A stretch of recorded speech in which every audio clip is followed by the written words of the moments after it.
On World Press Freedom Day, we shine a spotlight on the essential work of journalists and other media workers who seek transparency and accountability from those in power, often at great personal risk.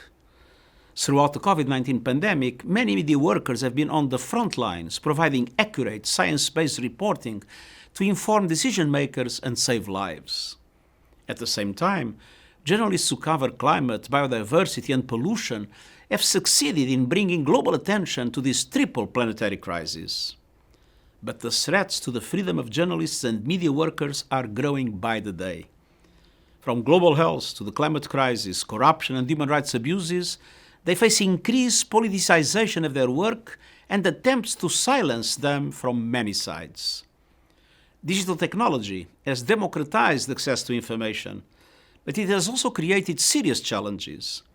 The business model of many social media platforms are based not on increasing access to accurate reporting, but on increasing engagement, which often means provoking outrage and spreading lies. Media workers in war zones are threatened not only by bombs and bullets, but by the weapons of falsification and disinformation that accompany modern warfare.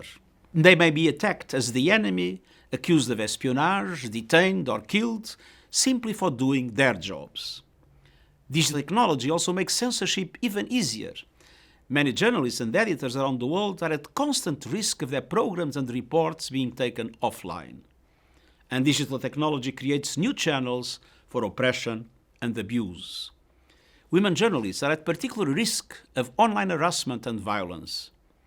UNESCO found that nearly 3 in 4 women respondents had experienced online violence. Hacking and illegal surveillance also prevent journalists from doing their jobs. The methods and tools change, but the goal of discrediting the media and covering up the truth remains the same as ever.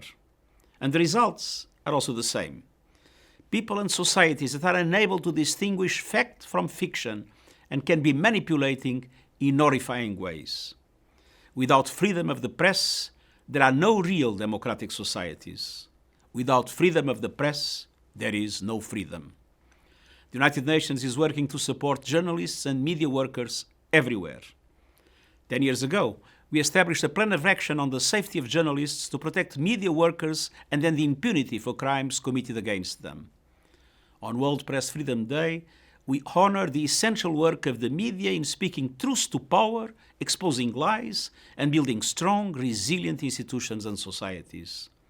We call on governments, media organizations, and technology companies everywhere to support these crucial efforts. Thank you.